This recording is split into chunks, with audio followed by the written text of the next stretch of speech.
The Assembly will hear an address by His Excellency Wesley W. Simina, President and Head of Government of the Federated States of Micronesia. I request protocol to escort His Excellency and invite him to address the Assembly.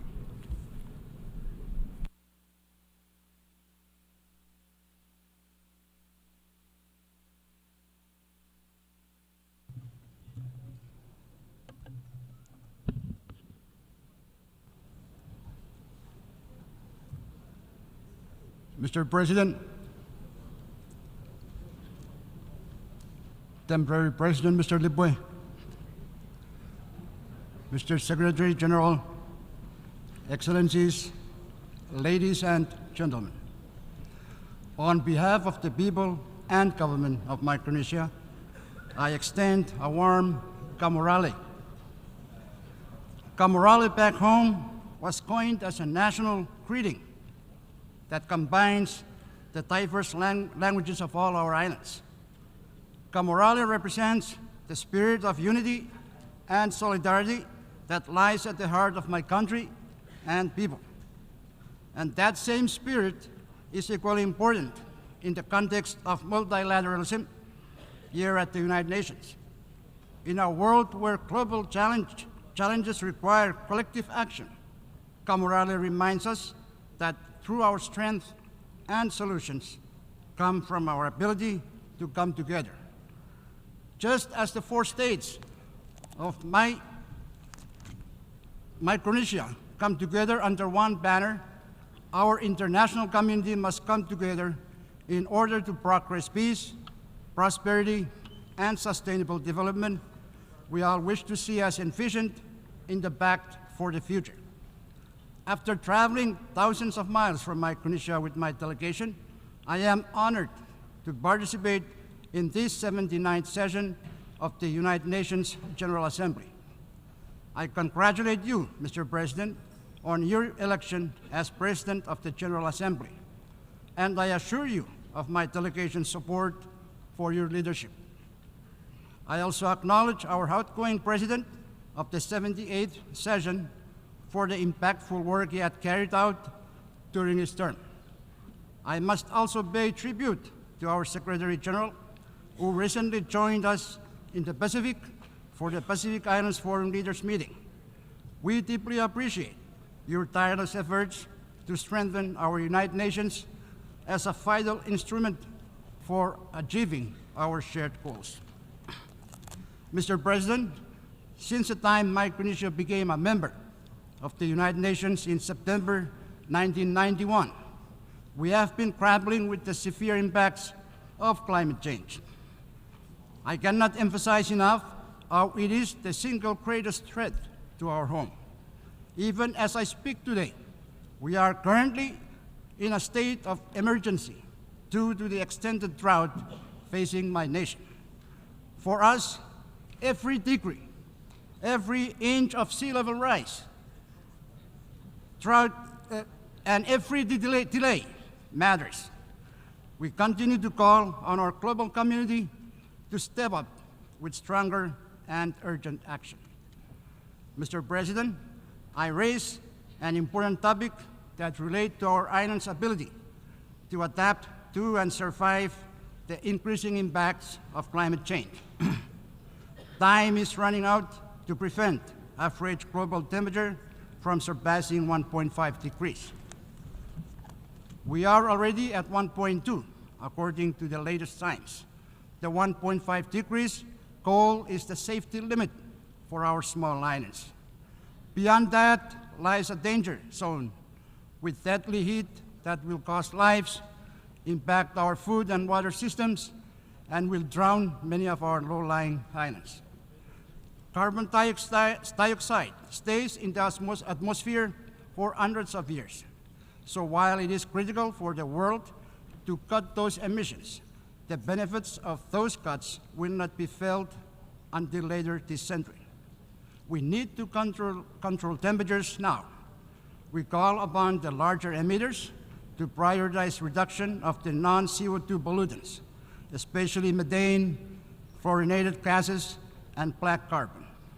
The IPCC and more recent scientific reports explains that this is the only way.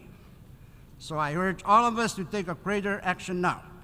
I call on all parties to the Paris Agreement to include ambitious non-CO2 goals and measures in their 2025 round of NDCs.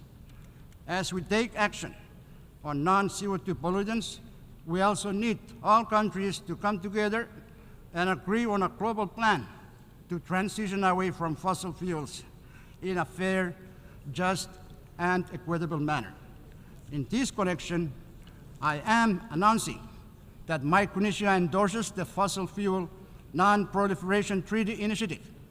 We must accelerate all our efforts to tackle the climate crisis. Mr. President, the health of our ocean is deteriorating due to the effects of climate change and greenhouse gas emissions. One of the most hard-hitting issues we are confronted with is sea level rise. I am very pleased that the General Assembly is hosting for the first time a high-level meeting on sea level rise this week. Sea level rise poses a significant threat to the livelihoods, well-being, and security of our small island nations, communities, and ecosystems. However, this climate crisis does not jeopardize our statehood or sovereignty, nor does it diminish our rights under international law. Leaders from the Pacific Islands Forums, or PIF, and the Alliance of Small Island States, AOSIS, have affirmed that our maritime zones, as recognized by the UN Convention of the Law of the Sea, will remain valid despite physical changes due to climate change. We emphasize that the statehood and sovereignty of PIF and AOSIS members will endure, along with the associated rights and responsibilities, including the protection of our citizens, regardless of the impacts of sea level rise. Mr. President, the International Seabed Authority is currently negotiating its draft exploitation regulations, and Micronesia is adopting a careful approach on seabed mining.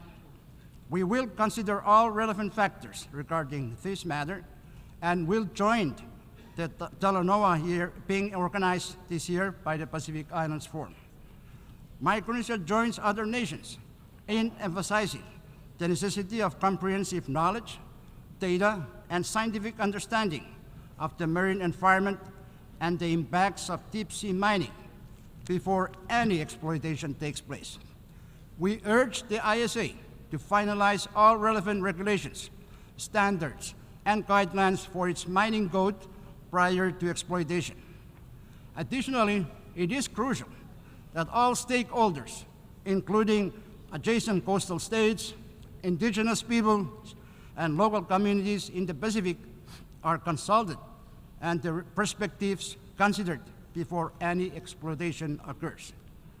Mr. President, Micronesia is pleased with the adoption of the United Nations PB&J agreement.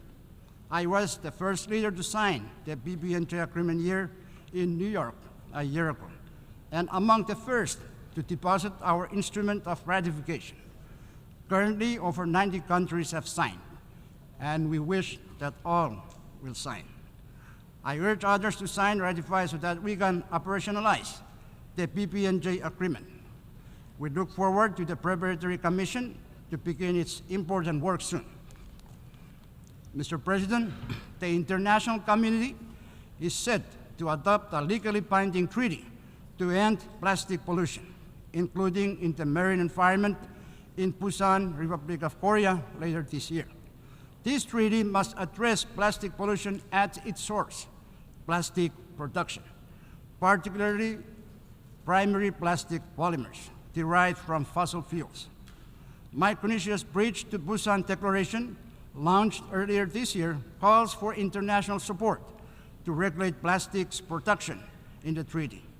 As negotiations near completion, we urge global backing for the declaration to ensure the treaty includes strong measures to curb plastic production and tackle both pollution and climate change. If we do not address the unsustainable production of primary plastic polymers, then the global goal of ending plastic pollution by 2040 and limiting the average temperature rise to less than 1.5 degrees Celsius cannot be achieved. Mr. President, Micronesia plays a vital role in the Pacific Islands Forum 2050 strategy for the Blue Pacific continent. As part of the large oceanic countries and territories, we are custodians of nearly 20% of the Earth's surface, placing immense cultural and spiritual value on our ocean and land as a shared heritage. Our leaders' commitments to the 2050 focus on preserving and protecting our oceans, ensuring a sustainable future for our children. Micronesia is dedicated to reducing and preventing the causes and impacts of climate change and sea level rise. With the support of our partners, we are committed to achieving net zero carbon emissions by 2050. We pledge to safeguard the future of our people by protecting our sovereignty, maritime zones, and resources, especially in the face of climate-induced sea level rise. Mr. President, the health of our people is crucial to Micronesia's nation's building. Non-communicable diseases, NCDs, significantly undermine our nation's well-being.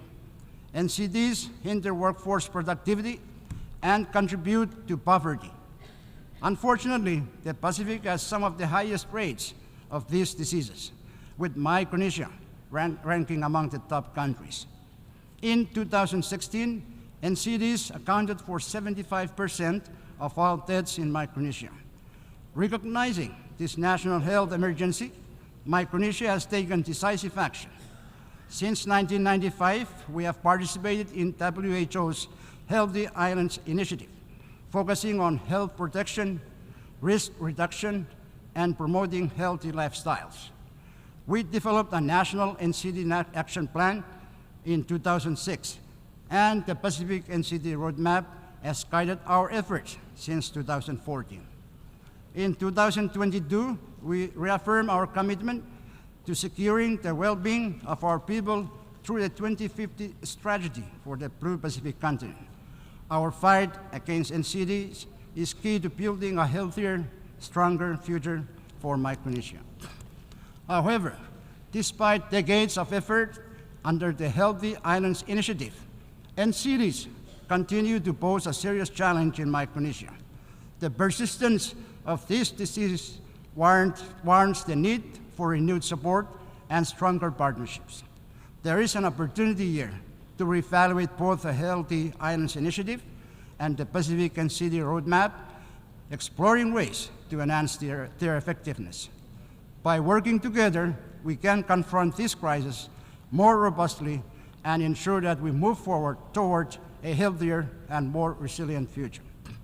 Mr. President, as we gather today, we are reminded of the importance of global peace and security, particularly in light of the ongoing conflicts in Ukraine between Israel and Palestine.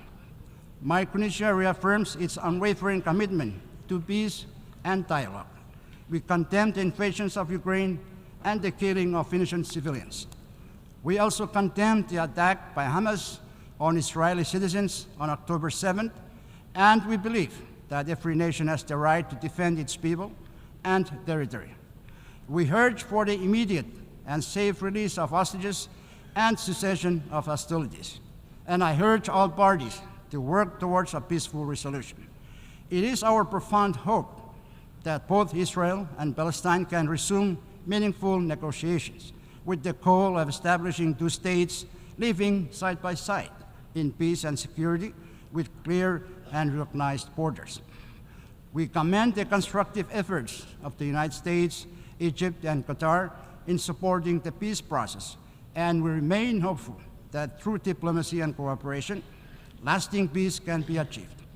Micronesia remains committed that the protection of innocent civilians everywhere is of paramount importance, as peace can only be sustained when the lives and dignity of all people are protected. Mr. President, Micronesia joins Pacific Island nations in advocating for the establishment of a special representative for climate, peace, and security, emphasizing that climate change is a significant global security threat. The UN system, particularly the Security Council, must adapt to address the challenges posed by the climate crisis in a comprehensive and coordinated manner.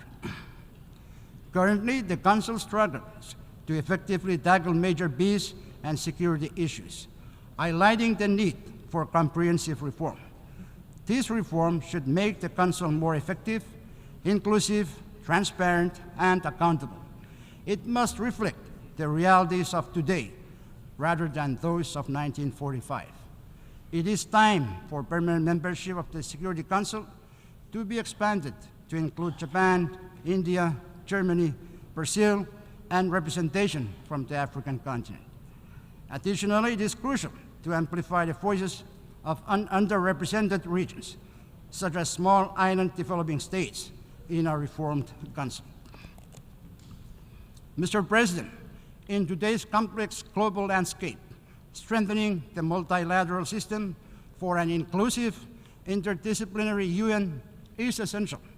Support for multi-country offices that represent the UN on the ground must be reinforced to assist vulnerable nations in fully implementing the 2030 Agenda for Sustainable Development. Additionally, the coordination role of resident coordinators should be supported and strengthened. For small island developing states, our reliance on stable international assistance for development cannot be overstated. We need sustainable assistance for development we need sustainable financing from donor partners and international financial institutions. It is no surprise that SIDS have led the charge for a more inclusive global financial architecture. The recently adopted Multi-Vulnerability Index, or MVI, is a crucial tool, providing a comprehensive understanding of the unique challenges faced by SIDS. The next step is to implement the MVI in a way that addresses our specific needs.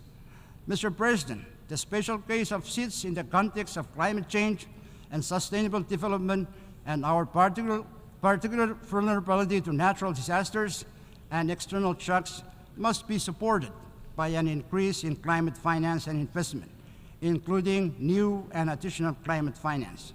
We call on developed countries to fulfill their commitments in this regard. Mr. President, gender equality is vital for national building and effective governance. By acceding to the Convention on the Elimination of All Forms of Discrimination Against Women, or CEDAW, Micronesia is committed to achieving gender parity. We have also endorsed the Pacific Leaders' Gender Equality Declaration and established a national gender policy. Strengthening gender equality is a priority within my administration, and I have nominated more women to key roles, including my cabinet, to address the imbalance in government. In a historic achievement, 3 women were recently elected to our 14-member Congress, marking a significant milestone for representation. With these steps, Micronesia is moving towards a stronger and more inclusive future. Mr. President, today we stand at a critical crossroads where the future of our planet rests in the hands of our youth. It is not enough to speak of change. We must empower the next generation to lead it. Our young people are innovators, the visionaries, and the problem solvers who will carry the torch of climate action and global justice. But they cannot do it alone. We must invest in their education and well-being, nurture their leadership and character. We must give them the tools to build a resilient, sustainable world. As leaders, we must ensure that our youth are not the inheritors of a dying planet, but are the co-architects of its transformation. In closing, Mr. President, the challenges we face, from climate change to conflict, from the health of our oceans to the well-being of our people, demand urgent and unified action. Let us not be discouraged by the magnitude of the tasks before us, but instead be inspired by the opportunity we have to reshape our world for the better. The spirit of camaraderie teaches us that strength lies in unity. And in that spirit, I call on every nation represented here to act decisively with courage and compassion. Let us work together with resolve and prioritize the protection of our planet, our people, and our future. The time for action is now. Let this assembly be remembered not for words spoken, but for deeds done, for promises kept, and for the lasting legacy we leave for our generations to come.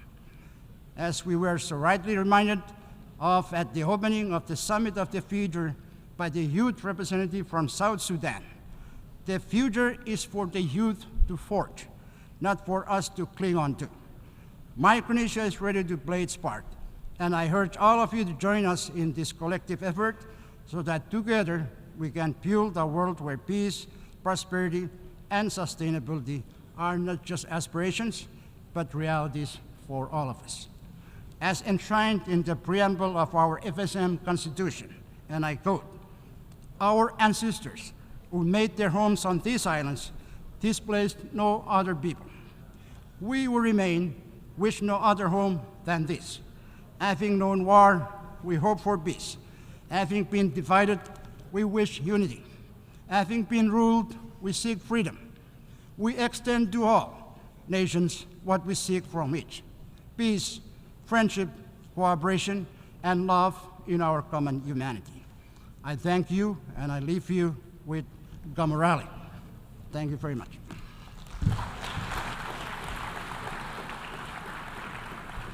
On behalf of the Assembly, I wish to thank the President and Head of Government of the Federated States of Micronesia